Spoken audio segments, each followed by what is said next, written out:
Hello, welcome to Hi. welcome to Record Sports Hotline Live, brought to you by NordVPN. Cyber security for the price of a cup of coffee a month. There you Okay. go. We're delighted to be joined all the way from Ibrox by Record Sports, Mick Gannon and Andy Newport. Guys, how's it going? You've come to just as somebody's dismantling something. It's not the Celtic support. It just started the grand design rebuilding work here, I think, after the game. It's a nice, quiet afternoon. Not a lot to talk about, boys. Sunday stroll. Yeah, nice, gentle afternoon, yeah. Old Honestly, this was supposed to be the friendly old firm, wasn't it? This was the one that didn't matter. This was just supposed to be a bit of harmless fun between the two of them. Is that James Bisgrove? Is he finally getting around to business? The whole way up the touchline banging these things. That's the jail cells getting slammed shut all across Glasgow right now. Yeah, right. Well, let's come to that, guys. Right, because what a shameful way. I mean, look, it wasn't a great game of football. Let's get that right. But it was. You couldn't take your eyes off it, regardless. I'm struggling to think of a decent shot at goal from either side throughout the entire 2 hours of football. But for it to end like this, with a bunch of prepubescent goons kind of dragging Rangers from the despair of a defeat into a full-blown disgrace, it's really unedifying. It's really unedifying. You guys were there. What did you make it? Well, first of all, you could sense it was coming. You know, as soon as Celtic scored their winning penalty, our eyes were straight onto the Celtic support just to see the celebrations, and you could see at that point that more than a handful, a couple, more than a couple of dozen probably had spilled onto the trackside. But then there's a fair whack that spilled onto the pitch.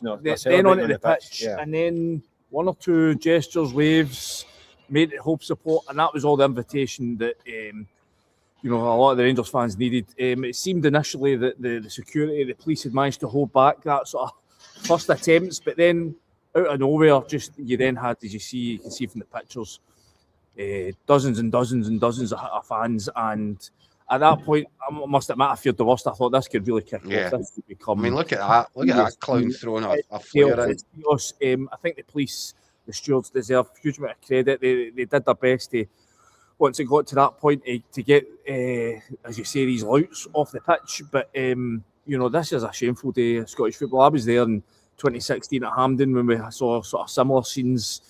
The Scottish Cup final, and I thought that would be a sort of a line in the sand. But that, I mean, it doesn't seem this sort of culture of whether it's the ultras group or just fan disorder is going away. It seems now to be getting celebrated. We see a lot of these clips online, and this was a story that, like, I think Mick, you did a lot of it in the build up in terms of the allocation story. Celtic pushed hard to get the full Broomloan again. My understanding was that Rangers agreed to it on the basis that it would be reciprocated in the event that should Rangers find themselves getting drawn in a cup tie to go to Parkhead, they would get the full 20% or whatever, close to it, the old allocation. I think we can safely say those chances are absolutely scrubbed. Well, that agreement's getting chucked in a bin. That's for sure. The thought of having none of this again, because that was, as close as you can probably get to a full-scale riot, and there could have been properly ugly scenes. I think a few of them making the charge, having ran the length to the pitch, got up to within sort of striking distance, and then thought, maybe a quick retreat. We saw a wee bit of this, they talked about that cup final. It's the tin pot hardman stuff they run, and you get 70 yards to think about what they're doing. I mean, you get the 70 yards, think, oh, wait a minute, what happens now?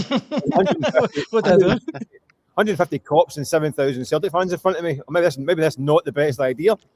Hold on while I put my Spider-Man mask on. Hold me back here. Hold me back. I mean, ridiculous behaviour. I mean, listen, as I was saying, we're talking about. We've all done it. We've all said we want to return to the kind of the full allocations and the atmosphere it brings and all that stuff. And a chunk of them have ruined it for everybody else. Let's be honest. Yeah. We can forget about it. We're back to the kind of. I wouldn't be surprised it's back to the 750 fans away games now. In the first sale feature, because it's too much hassle. And do you know the worst it was, guys? You've seen Celtic in terms of Parkhead, they've not obviously the Green Brigade have been sort of locked out of there for the last 3-4 months now. I wouldn't be surprised that after that performance today that you don't see the Union Bears getting a sort of similar treatment from the owners here. I mean, Andrew Kavanagh was at the game today. I saw him at the trackside match. He's not going to be impressed with that. By the way, the camera's panned in.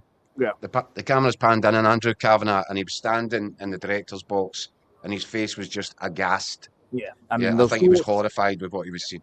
I mean, that's a guy who's got ambitions, along with the San Francisco 49ers, to turn this club back into a European force and make it something that can be marketed across the world. Scenes like that aren't going to help. So I would be in no way surprised to see Union Bears from a Rangers perspective getting into some bother, and maybe coping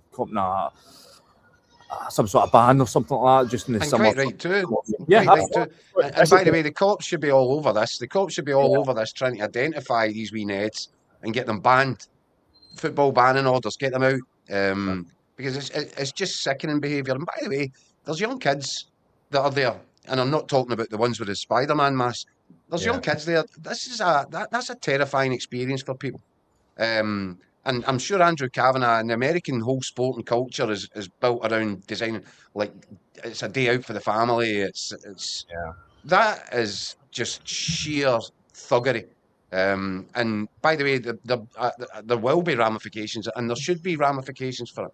It's shambolic stuff. It's got to unpack it as well, because we think but Mike, here's one of the things, right? Was it Thomas Chvankara comes off the pitch and he's interviewed, flash interview immediately after the final whistle. There's blood on his shirt. I was watching that. I watched him at the side. Like, I must admit, it's hard to tell what's going on, right? But it looked to be that somebody was involved with somebody with Celtic's staff. Somebody in a Celtic tracksuit was involved. Shankara was down there, and there's some sort of skirmishing, and shears are pulling folk away and all that stuff. So there was definitely something involving him and I remember a Celtic staff down by the touchline. And that was someone who we think it came from the main stand rather than coming from behind the goal.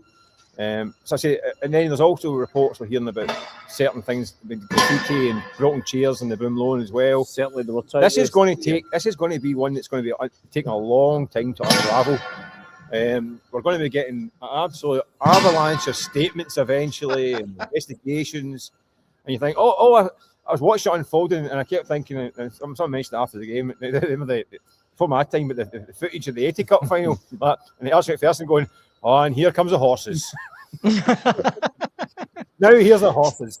I mean, that's what was missing was horses. I mean, it seems like the Tartan Army down at Wembley. At one point, they were trying to get the goals down as well. So, I mean, it was ridiculous. Just chaos. Absolute chaos. So. Ridiculous. See, just before we actually go into the...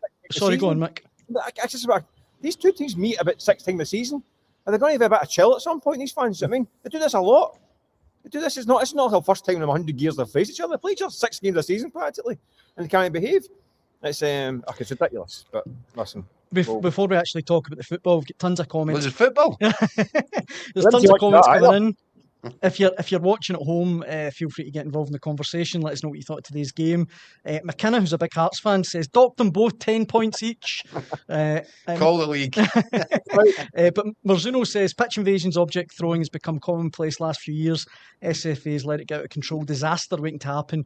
SFA needs to introduce severe sanctions. I mean, you quite rightly said, Keith, that police should be all over the people that are on the pitch. The SFA's stance on this is the authorities should be clamping down. Right. The SFA stance is they're trying to do whatever they can do, whatever's in their gift to do. But ultimately, when people are behaving and breaking the law, which is what they're doing, you need the authorities to that's the tool the police have got in the courts and the judiciary system. It's got the banning order, the football banning order. But I think I was speaking to Mike Mulroney at the start of this season, and he was talking about the kind of unruly behaviour and this rise of the sort of ultra culture. And he was making the point that I think there'd been in the previous 12 months, only one banning order handed out to any supporter or a supporter in Scottish football. That doesn't strike me as being anywhere close to being enough. And, Rangers have got a problem with that section. They need to address that and deal with it. I'm sure that Andrew Kavanagh will be, desperate and determined to do that. But also the authorities, the police, they've got to wade into this. They've got to get some bodies. They should be busy through the week, and people should pay the price for this. Before we let you guys get up the road, because I know you've been there all day, the actual football, Muzzy says Celtic's third team cruised that game, and I know he's been a bit mischievous, but Celtic today without, Tierney, McGregor, Jota, Alistair Johnson, Carter Vickers, Engels, didn't have a striker, and yet Rangers still couldn't beat them. Yeah, I think, I don't know about you boys, but when you saw that team sheet come out, and that was the first shock of the day, that obviously Cal McGregor and Kieran Tierney both out, and you do look at it and wonder, if Rangers can't beat Celtic when Celtic have been reduced to this kind of state, what does it say about Danny Rowe and his chances now in the longer term? I think there's a danger for Danny Rowe that unless he recovers really quickly in the league, Andy, I think he's going to feel a bit of heat. I mean, a real bit of heat. Yeah, I mean, put it this way, I mean, there's a real potential that Rangers maybe finish third this season, finish with a trophy, maybe even fourth, depending on what happens with Motherwell. I know obviously they lost yesterday, but that was a sort of, prospect that get Russell Martin sacked. Yeah. So now we're now headed to kind of place where Danny Rowe, if he can't really improve upon what Russell Martin probably would have got taken Rangers to anyway, does he deserve the same treatment? Now, I'm not saying that is the case now, but I think that is going to be the question mark he has to answer over the next few weeks. He's just been in the press conference there. I don't know whether I've sent the footage in, but he did speak about, he sort of stood up for his team in terms of question marks over their mentality. But he talked about, we out-created Celtic 20-41 or whatever it was today. Well, so that's fine, but the name of the game is putting the ball in the back of the net, and they didn't do it, and they had a huge amount of opportunities to do it, but it was the quality that let them down, quality and composure. Yeah.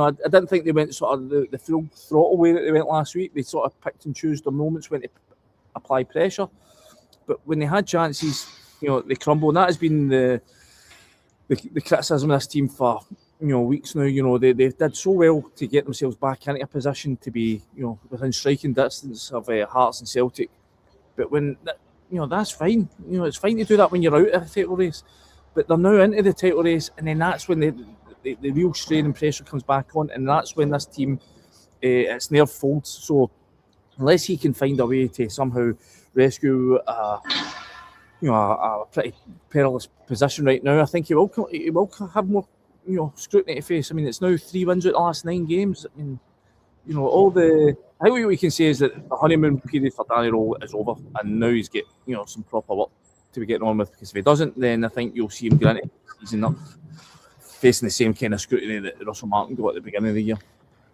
And Mick, from a Celtic point of view, I mean, a few weeks ago, we looked at the run of fixtures they had, the 2 away to Rangers, 1 away to Stuttgart, 1 away to Aberdeen. Some fans, I mean, I'll admit, I kind of thought there was a chance they could lose 3, maybe even 4 of those games to come out of it, Mick, with 3 wins and a draw. It's pretty impressive.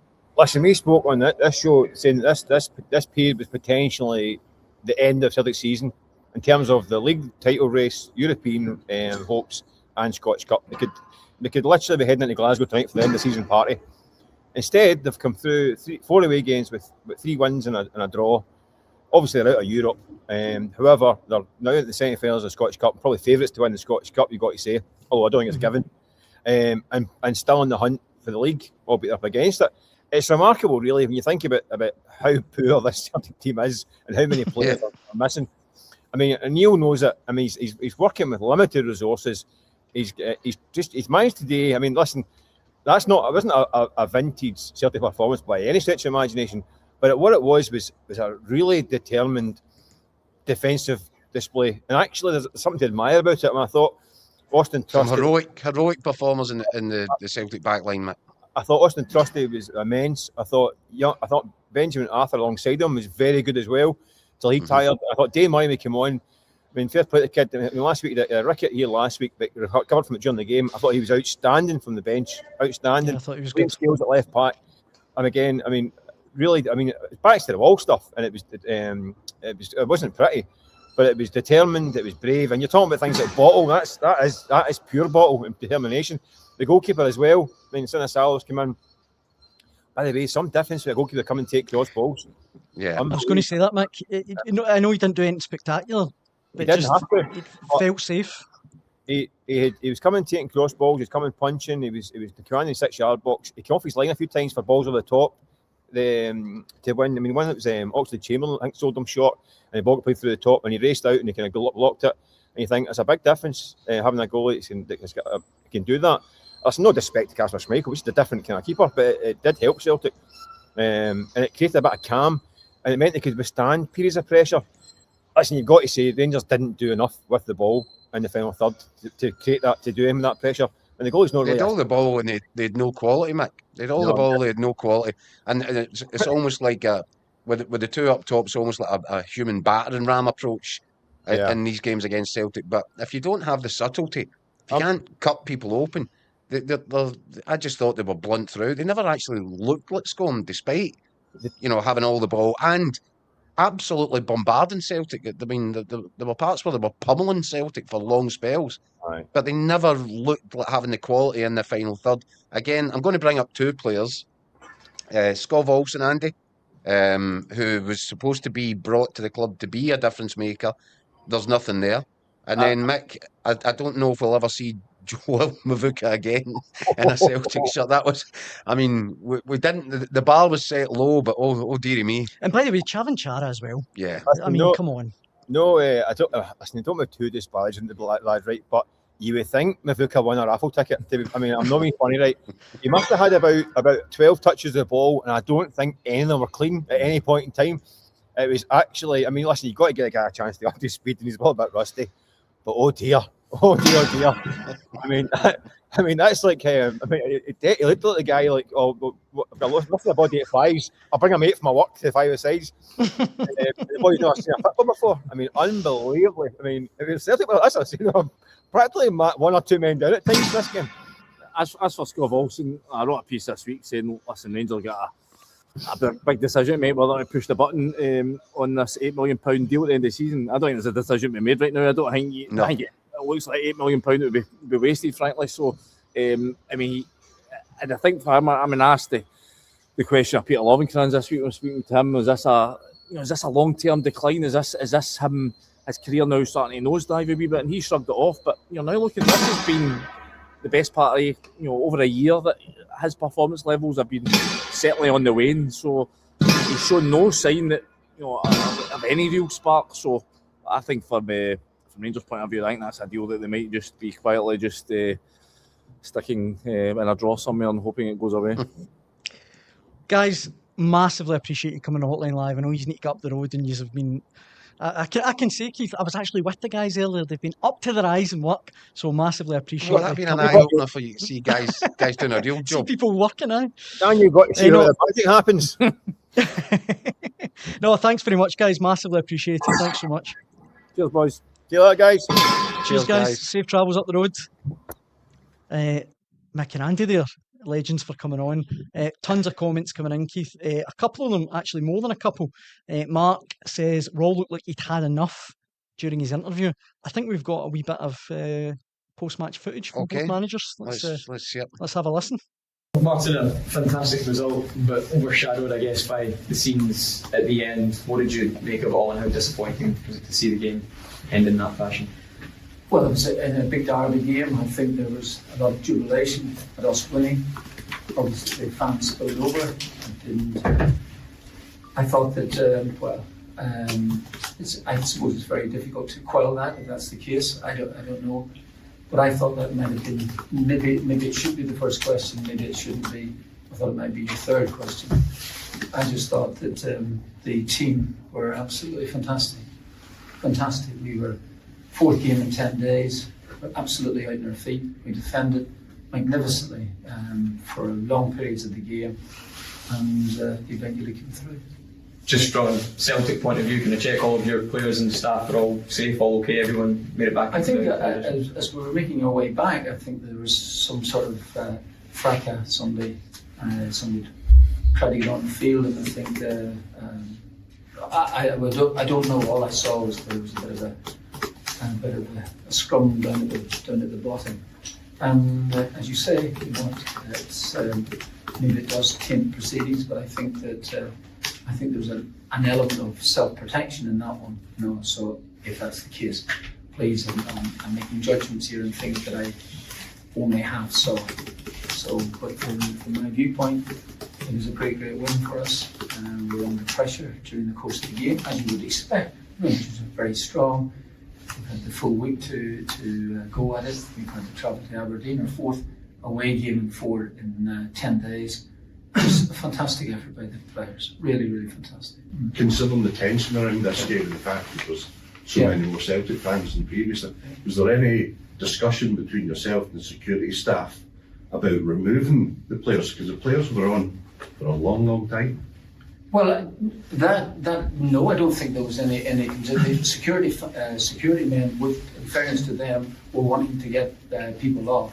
But I mean, there is a natural euphoria about winning a game and about fans joining in. If this has gone too far, that would be disappointing. They took them brilliantly. They were obviously under a lot of pressure to do it, and so to step up and take that kick, to take that walk at the start, as I said, that you can't really do it. You can take penalties, which we did, but you can't really. What shall I say? You just don't know what it's like until you step up and take the penalties. And it was pleasing to see how well they did it. I'm sure today, given the end result, but obviously so much happened after the final whistle, after the shootout. Can you tell us your thoughts on what happened? I'm honest, I was not on the pitch in this moment. I didn't see it until now. I heard just that or something on the pitch. If this is the case, I think we all know it was an emotional situation after the game. Nobody likes to see this. It was a great atmosphere. 120 minutes, and I think it should be like this. All the other things should be not in the stadium or around football. Danny, this is another game, big game where your teams failed to get across the line despite having a lot of things going for them. Because now, again, question marks over your team's bottle a couple of weeks ago. You said don't question their mentality. Do you think those question marks will be fair if they come back again? I think let's describe this after, the last game 7 days ago. We felt disappointed. But today we saw from the first minute and a team who were totally convinced to beat the opponent. I saw a team from our side to play 120 minutes how we want to. We should score. I think this is then also, if you want, in this final 2-3 moments, compliment to the defense from the other team.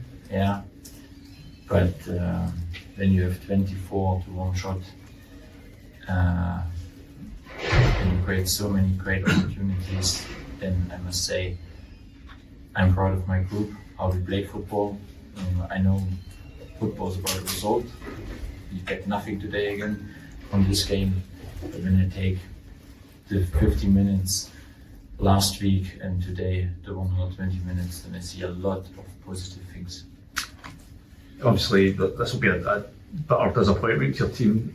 The league season is still to be completed, still a long way to go. But do you have any concerns that a result of this might have a hangover into the final 9 games of the season? We spoke after the game, and we promised each other that we go now in 9 finals and we try to win all these 9 games, and then we will see what we get. Did you have a chance to speak to your players about the events after the game? Did everyone make it off the pitch safe? Anyone scared, frightened by anything? We didn't speak about this. It was about short words. I think after this game, emotional game, it's about give them a short sentence about the game, about the feeling, but then let them alone. In case of the emotional things, I think this is crucial now that we have a bit of distance. But for me, it was more important what we have promised each other. Right, comments are coming in, Keith, thick and fast. Let me try and run through a few of them. Praise for Sinisalo. Davey says should keep the jersey, no way back for Casper. Big Dom says he commands his box far more competently than Casper. Craig says Roll tries to talk the talk but can't walk the walk, trying to call out Martin O'Neill last week, then got schooled this week. John says Celtic have the grit to grind out wins. Rangers are serial losers. Back to the drawing board for a rebuild required next season. The Real Jag says, to be honest, as good as Celtic defence was, the Rangers attack was woeful, no creativity or guile. It was easy to defend against. Davy Hoop says, despite having 8 first-team picks out, Rangers still couldn't beat us. Celtic find a way to win. Rangers look like another trophy this season, and Craig says, I'm starting to wonder if Martin O'Neill can walk on water. Yeah. And you know now that Martin O'Neill is destined to bow out, and in a typical fairy tale style, I think you can put your house on Celtic getting to the Scottish Cup final. And what an opportunity. Even if he can't work a miracle in the league, he's got this opportunity now to end this incredible season. This whole through the looking glass campaign that we've had, Martin O'Neill can end it with another trophy. See the thing you wouldn't bet against it, do you? You wouldn't bet against it, no, definitely not. But see, I know we've talked about it so many times on the hotline about how bad the recruitment's been. But see if it just been a touch better. Again, I'm not having a go at these guys, but Chavanchara, Mavuka, today, good enough. Just nowhere near good enough. Nowhere near it. And that's why it's borderline miraculous that Martin O'Neill was doing what he's doing. Aye. But I mean, that wasn't a good Celtic performance. No. I know that Martin O'Neill was delighted with the way that they dug in for one another and they defended stoically. And they were brilliant defensively. They were really good. And there were some heroic performers in that, no doubt about it. But there was spells in that game, long spells. Celtic couldn't get out their own half. Aye. It was long balls. It was coming straight back. Rangers were on top of them all over the pitch.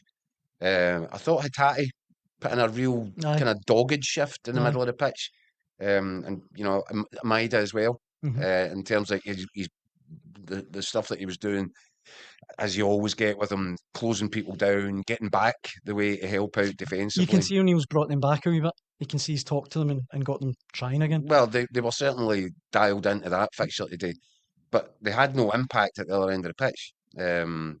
So obviously, a couple of key moments. One, Dyson Maida thinks he's headed Celtic in front, but we didn't even bother with getting Des Roach on tonight because the big decisions were handled well. I thought, again, by the way, you have to say it. Congratulations to Don Robertson, the VAR team. Scales was clearly offside, coming back from an offside position, which is what made it look in the first instance. You thought it was a goal, but quite clearly he was dangling a leg as the initial ball was played in by Luke McCown. So that was the correct decision. And I think Manny Fernandez handles it twice. By the way, when I've got an extra time when I've got to say I loved his brazen celebration. He knew he'd handled it twice and still went mad. Well, he knows. I mean, whether or not he handled it, I thought he handled it. Might have headed it onto his own hand. His hand, But then the final touch is absolutely he's slaps it in. It's a clenched fist, so he knows fine well. So he'd been as well just saving himself the bother, the celebration. However, I have to say, talking about big players, and I don't just mean physically in terms of stature, I thought he was terrific for Rangers today. That's easily the best game I've seen him play. Do you know what I thought was interesting? I thought Giga and Fernandez really good. Strolled it basically. See when John Souttar come on? They looked as if there was an accident coming. Yeah, a bit of a bomb scare. It was kind of weird. Yeah, John Souttar's struggling for form, isn't he? And you could maybe say the same about Tavernier coming on as well. And obviously Tavernier, don't want to kick the guy while he's down, but a guy that's criticised, that people argue, despite all the numbers, despite the statistics and all the goals he scored in the Rangers shirt, he's not been a good Rangers captain because Rangers haven't won enough. Now that can't all be on him, because there's been substandard Rangers teams along the way. But really, when push came to shove, what did we say last week? What did I tell you about the Logan Roy test? You need a killer. You need to be a killer. You need to be a killer. And Celtic have got that in spades. See, that's the thing, and you're spot on about Rangers forced Celtic back. They had them penned in, particularly at the start of the second half. It was like never ending. But did Sinisalo really have a save to make? No. Do you know what I mean? It was forcing them back. They were trying to bludgeon Celtic. That's it. There was no subtlety to There what was, they were doing. there was nothing. And by the way, again, I will say it because I think Danny Rowe, and I think there's some comments here that kind of feel the same way. I think he is an inexperienced manager. There's no two ways around about that. That's why I said at the time I was really surprised. I didn't think he'd done enough. There was enough in his managerial CV that would warrant him being in a discussion about becoming the next Rangers manager. And I think he has done a good job. He's done a better job than I expected him to. For them even be in the conversation about being in the title race. But now that they're there, now that this season has arrived at the point that it's arrived at, Danny Rowe was showing signs of inexperience in the decisions and some of the comments.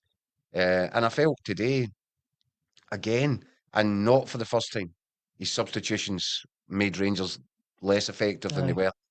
I know that Mikey Moore had maybe emptied his tank, but I'm not sure that he had. I was really surprised when he came off. I'm not sure that he had really emptied his tank. I think that, and he was the one guy, when you talk about that little bit of quality and craft in the final third, that was Rangers' best chance, was always likely to be Mikey Moore, because Skov Olsen just played in the periphery again. And I think if I was Danny Rowe, I'd be having him up against a wall. I'd be saying, look, you're supposed to be a £9 million or £12 million winger, whatever it is. You were brought here for games like this to be a difference maker. I lost count of the amount of times today that Skov Olsen got himself in a good wide position and just passed the buck, rolled it back to Sterling, or passing it back, played it inside. Never once looked like really affecting it. And that's why Rangers, and the formation I don't mind, and I don't mind the two big strikers. I actually thought Nadiri put in a power of work again, but he's doing a lot of work off the ball. And if we bring it back to the context of the league season, I know this was cup today, but during the January window, Dan, I think we were talking about both Celtic and Rangers. If one of them can sign a striker that scores 10 goals, that contributes 10 goals over the remainder of the league campaign, they might well win the league. Nadiri's been terrific for Rangers in terms of putting himself about and working hard. He's not scoring goals. Chermiti scores in little bursts, and you never know what you're going to get for Chermiti. No, and he should have scored today. Should have taken a couple of chances today. He looks, again, he's got this thing where he can just go from a performance in moments like he had in the last game to then looking really lethargic. So he doesn't look like he's going to weigh in with the goals that will make a difference in the title. And Celtic don't have anybody scoring goals apart from Nygren. So we said in January, which one of these can go out and make a difference in the transfer market? And can one of them land a striker that's capable of putting in 10, 12 goals to now the end of the season? Signs are not good for either of them. Again, as some of the comments in there are saying, Hearts are in such a strong position. And Derek McInnes must have sat back there today and loved every second of it. Mark in the comments says, two poor teams, the league is Hearts to lose. Well, it is. It kind of is at this point. And by the way, you've got a situation where Motherwell, everybody's thinking 3 points will be a banker for them up at Dundee. Didn't happen. They get defeated. It comes 10 minutes to go. Slattery makes it 1-1 with a brilliant free kick, and you think, oh, right, wow, Motherwell might just nick this. And what a kind of statement win that would be. But they didn't get the win. Now, Motherwell will still play a big part in whatever happens next. But that's a 10-point gap to Hearts. That's not getting made up. Aye, that's not getting made up. And I look at Rangers and Celtic, and Celtic are now absolutely running on fumes in terms of what Martin O'Neill's got at his disposal. And the fact that he had to turn to his bench and throw on Mavuka today, well, now we know why he's been the lesser spotted new arrival. And see as well, being at the game, he spot little things. Being at the game, I saw Martin O'Neill. He's not got much here now, but he was trying to pull it out. See, every time the ball went up to Chavanchara, and he just wasn't holding it up. Oh, it was bizarre. Feeble. It was quite feeble. I mean, for a big boy. He's like 6'5" or something. And Martin O'Neill was going mad because Celtic, they just ball just kept coming back. Couldn't get out. Ball just kept coming back. Now, Callum McGregor's obviously a major loss, and now I think Tierney as well today. Tierney's been really good recently. Yeah, but I thought Scales was terrific. Oh, he was. No, he was. He was good. I thought he's marked down as one of the heroic performances Celtic had. But yeah, the problem now for Martin O'Neill, I'm sure he'll be banging the door down in the medical department at Lennoxtown tomorrow morning, wanting a kind of full report on Cal McGregor's injury and what it's likely to mean. I think it's a recurrence of an Achilles injury that bothered him last season. Celtic can't do without him. Yeah. And you saw that the midfield was completely overrun today. Aye. And Negren as well. He's such an enigma. Just plays in the periphery. Aye. I mean, but at least he's coming up with a contribution, which Aye, is exactly. goals. Aye. Skov Olsen is the Rangers Nygren, except without the goals. Without the goals, aye. Yeah. A couple of comments coming in asking basically along the lines of, I know today was in the Cup, but do you think this will psychologically hurt Rangers in the league? I absolutely do. Really? And by the way, you said something, or you heard some of the comments. Danny Rowe looked an absolute busted flush there, didn't he? He did, aye. He looked drained. He looked like he sort of spooked. realised Yep. the job he's in, basically. Yeah. But he also, I think he's got to take on board. As I said to you, the substitutions are making Rangers worse. And he'd all week to prepare. He's all week to assess what was Skov Olsen likely to put onto that pitch today. I don't know what he's doing in training, Skov Olsen, but he must be having a world day. I thought it was curious that Chukwani was on the bench as well. That was a big decision, and why that is one substitution that actually made Rangers stronger when Chukwani came on. When I saw the team lines, why was he not in the first place? Aye, exactly. Aye. So yeah, but I think he looked a little bit haunted there in the post-match stuff. Haunted's the perfect word for it. Aye. Yeah. I mean, looking at the Scottish Cup now, obviously Falkirk are into the semi-finals.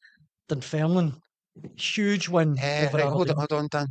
So you asked me for my predictions the other night. Yep. I said that Falkirk would go through against Dundee United. I said Dunfermline were a certainty to beat We Aberdeen. both said Dunfermline. Mm-hmm. I'm getting part credit on that. And I said Celtic would get through in penalties. You did. You did. So you did. Fair play. You did. So to complete the set, now Partick Thistle beat St Mirren tonight. Think so? Yeah. Well, that's why I said it. Aye. I think this season's been that mad that St Mirren might sneak through. There's no indication. St Mirren could do a St Johnson this season and win 2 trophies. Who knows? Aye. Who knows? But who knows? Who knows? Aye. I've got tons of comments still coming in. Right, go. Let me have a look. James says it doesn't matter how much Rangers had. The bottom line is Celtic team. They were the difference. We bottle it every time. Danny Rowe must be pulling his hair out. Says Sugarman. There's tons coming in. I'm actually struggling to keep up with them here, Keith. Aye. There's one of the ones from Scotland the Brave is saying that you're contradicting yourself over the January transfer window. In what way? And he says that you are. You said that whoever came out best in the January transfer would win the league. You said that Rangers had. Yeah. But now they're. I think Rangers had a good window. Mm-hmm. But I'm saying in the Nadiri, I think Rangers were hoping they were going to get a striker that was capable of weighing in with goals, 10 and 12 goals now in the end of the season, and it doesn't look as if they're going to get that. Who knows? He might go on a run, but at this minute in time, as much as he's a really good foil for Chimiti, and I think he gives a lot to the team, he doesn't look like a natural goal scorer. That was my point. Yeah. Rangers come out of the window a lot stronger than they went into it. Celtic, they brought in some bodies, but these bodies aren't going to make a difference. And at a time when the injuries are piling up, it's remarkable that Martin O'Neill is keeping them in the fight. But I think, the reinforcements that have come in are nowhere near the required level. And now key guys, another key guy, another 2 key players in Cal McGregor and Kieran Tierney could be out for a considerable chunk of what remains of this season. It's becoming really, really difficult to make a strong argument for Celtic, isn't it? Yeah. Green Machine says in the comments, McGregor needed to be rested. He should have been rested in this. We said it. This would have been his 47th game of the season. He should have been rested in the Stuttgart games. Aye, exactly. Look, I say that. I also said, I think, if I recall, it's really difficult to imagine Martin O'Neill picking a Celtic midfield that didn't have Callum McGregor. And he's the kind of guy who's never going to say, look, leave me out. But Achilles there's a bit of a wear and tear about these injuries, and I think this season might have just caught up on him. Now, who knows? Because he has shown in the past remarkable powers of recovery. Mm-hmm. But the sooner he gets back, the better. I think Celtic's hopes of catching Hearts will rest on the diagnosis of Callum McGregor's injury. I think it could be that straightforward. Right, last couple of comments.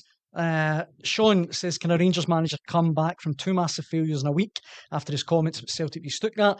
Your loyal Muppet, who's a big Rangers man, says nothing is over.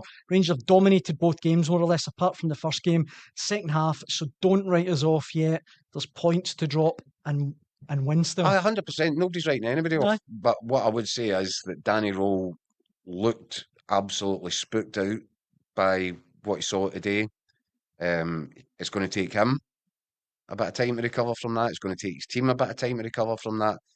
And I wrote last week, if Rangers were to come out on the wrong side of this result today, if they're going to build momentum, they now need to build it from a standing start, because everything that's gone before has been wiped away. So if Rangers are to get themselves into the race here, then they're going to have to find momentum and build their own momentum, as I said, from a standing start. Whereas if they'd won the last 2 games against Celtic, they'd be absolutely flying into the final stretch. But everything that was building has kind of been knocked down over these last 2 performances against Celtic, albeit they've been they've been the better side in both games, the stronger side. But I keep coming back to it. Mentality, the Logan Roy test. They've not got it. Aye. And up next for Rangers a week today, they're away at St Mirren. Again, I know St Mirren will be struggling, but it's never an easy game. And Celtic on Saturday at home to Motherwell. It's going to be a cracker.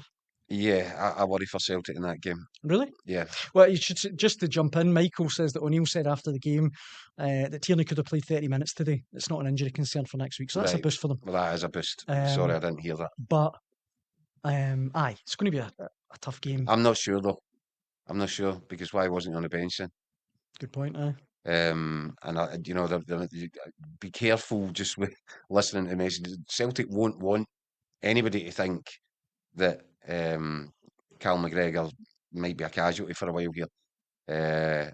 I just think, knowing how much Martin O'Neill, how much importance and significance he places upon his captain. Oh, that was Tierney, sorry, that Michael was saying. Oh, Tierney? Aye, sorry, it was Tierney. Right, okay. So he says Tierney could have done half an hour today. Right. Nothing about McGregor, but aye. Yeah, I hear so you. the McGregor one's key for me now. Aye. And I just feel that Celtic, they are absolutely battered and bruised now, aren't they? Martin O'Neill is having to fling on players that he knows aren't anywhere near the required level, and they're going to come in. He'll need to do a body count after this game to see who's going to be available, who's fit, who's carrying what. And the bottom line is, he's going to go in against a Motherwell side that are on the back of that'll have stung Motherwell. If anything, Motherwell are likely to come back stronger. So I'd have concerns for Celtic. I think that feels like a difficult afternoon. Celtic fans in the comments are very confident. If Dundee can beat Motherwell, don't worry about Celtic, says Stephen. And James says, why are you worried about Motherwell, Keith? They were average at best yesterday, and it's at Parkhead. I don't think Celtic are, brilliant win today over the 4 games. Amazing to get 3 wins in a draw, but they're in no position to be taken in for granted. I think that'll be a tough game. I agree with you, absolutely. Right, I think that brings us to the end of Sunday night's Hotline Live, brought to you by NordVPN. We should say massive thank you to Michael Gannon and to Andy Newport for joining us live from Ibrox. And thanks very much for all the comments. We hugely appreciate it, and we'll be back to do it all again at 6 p.m. tomorrow. Hope you can join us then, Keith. It's always a pleasure.